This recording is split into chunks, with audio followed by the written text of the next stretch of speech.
नमस्कार दोस्तों, हर हर महादेव। बिना देर किए आज सुनते हैं जितिया व्रत की कथा। 12 बरस की बिटिया करती है खरजितिया। तो चलिए शुरू करते हैं। एक समय की बात है, किसी गांव में एक ब्राह्मण और उसकी पत्नी रहते थे। ब्राह्मण और उसके पत्नी के 5 बेटियां थी। ब्राह्मण भिक्षा मांगकर अपने परिवार का पालन पोषण करता था। वह जब भी भिक्षा मांगता तो उसे 1.25 सेर अनाज ही मिलता था।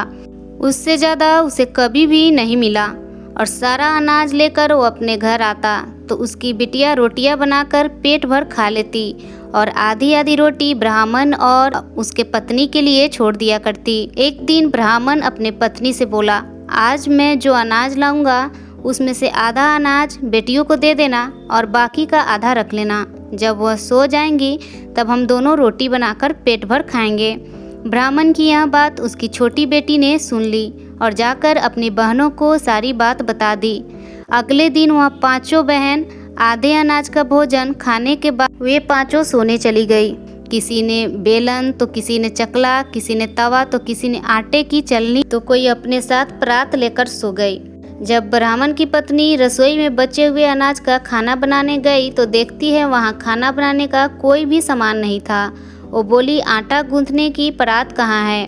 तो बड़ी बेटी बोली, माँ मेरे पास है। फिर बोली, आटा छानने की छलनी कहाँ है? तो दूसरी बेटी बोली, माँ मेरे पास है। फिर से ब्राह्मण की पत्नी बोली, रोटी बनाने का चकला और बेलन कहाँ है? तो उसकी तीसरी और चौथी बेटी बोली, माँ हमारे पास है। तब वह बोली, अरे तवा कहाँ है? तो 5वीं बेटी बोली, माँ मेरे पास है। ऐसा कहकर वो 5 बचे हुए अनाज की रोटी बनाकर भर पेट खाकर अपने माँ बाप को आधी आधी रोटी देकर सो गई। अगले दिन ब्राह्मण ने अपनी बेटियों से पूछा कि तुम किसके भाग्य का खाती हो? बड़ी तीनों बेटियां बोली, पिताजी हम आपके भाग्य का खाते हैं। लेकिन छोटी दोनों बेटी बोली, पिताजी हम तो अपने भाग्य का खाते हैं। यह सुनकर ब्राह्मण को बहुत दुख हुआ। दिन रात जाकर मैं इनके लिए भिक्षा मांग कर लाता हूँ, तभी यह खाना खाती है, तो यह ऐसा कैसे कहती है कि यह अपने भाग्य का खाती है। इस बात से ब्राह्मण नाराज हो गया और अगले दिन अपने दोनों छोटी बेटियों से बोला, चलो मैं तुम्हें तुम्हारे मामा के यहाँ ले चलता हूँ। ब्राह्मण दोनों बेटियों को अपने साथ लेकर चल दिया। घने जंगल में पहुंचकर उन दोनों को एक आम के पेड़ के नीचे बिठाकर कहता है, तुम यहाँ बैठो, मैं पानी लेकर आता हूँ। दोनों बेटियों को वहाँ बिठाकर ब्राह्मण वापस अपने घर आ जाता है। धीरे धीरे रात होने लगती है तो वह दोनों डरने लगती है। तभी उसी आम के पेड़ से 2 बंदर उतरकर आते हैं। बंदरों को देखकर वो दोनों डर जाती है। बंदर उनसे बोले, तुम दोनों इतनी रात को यहाँ पर क्या कर रही हो? वो बोली, हमारे पिताजी हमें यहाँ बिठा कर गए हैं, वह अभी आते ही होंगे। बंदर बोले, यहाँ पर रात को जंगली जानवर आते हैं और वह तुम्हें खा जाएंगे। चलो हमारे साथ सामने वाली गुफा में, वहाँ रात बिता लेना। दोनों बहनें बंदरों के साथ गुफा में चली गई। अंदर जाकर वो देखती हैं कि गुफा के अंदर तो एक बहुत बड़ा महल है।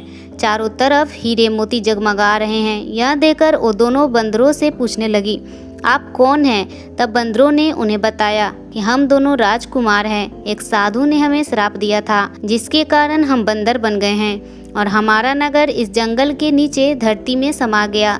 लड़कियों ने पूछा, तुम्हारा यह श्राप कैसे छूटेगा? तब उन्होंने बताया कि साधु ने कहा था, अगर तुम दोनों किसी ऐसी कन्या से विवाह कर लो जो 12 वर्ष की उम्र से जितिया का व्रत करती हो, तो तुम्हारा यह श्राप टूट जाएगा और तुम्हें वापस अपना राजकुमार का शरीर मिल जाएगा। वह दोनों लड़कियां उन बंदरों से शादी करने को तैयार हो गई। शादी होते ही वो दोनों बंदर राजकुमार बन गए और वह दोनों बहनें राजकुमारी बनकर रहने लगी। कुछ समय बाद जीवित पुत्रिका का व्रत आया। दोनों बहनों ने जितिया का व्रत किया। जुतवाहन भगवान के आशीर्वाद से जंगल की जगह उनका महल वापस आ गया। यह देखकर राजकुमार बहुत खुश हुए और वह समझ गए कि यह सब जितवान भगवान की कृपा से हमारा राजपाट धन दौलत वापस आया है। दूसरी तरफ ब्राह्मण की पत्नी को अपने बेटियों की याद आई तो वह ब्राह्मण से बोली, पूरे 2 साल हो गए हैं बेटियों को उनके मामा के घर गए हुए, जाकर उन्हें वापस ले आओ। ब्राह्मण मन में सोचने लगा कि अब तक तो उन दोनों को जानवर खा गए होंगे। ब्राह्मण अपनी पत्नी की बात सुनकर जंगल की ओर चल पड़ा। आगे जाकर देखा कि जंगल की जगह एक सुंदर महल खड़ा है।